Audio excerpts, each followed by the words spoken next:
Feliz día domingo.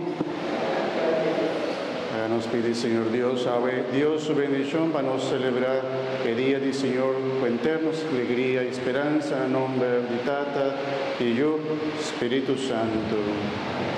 Gracias del Señor Jesucristo, amor de Dios Tata y comunión del Espíritu Santo sea con vos.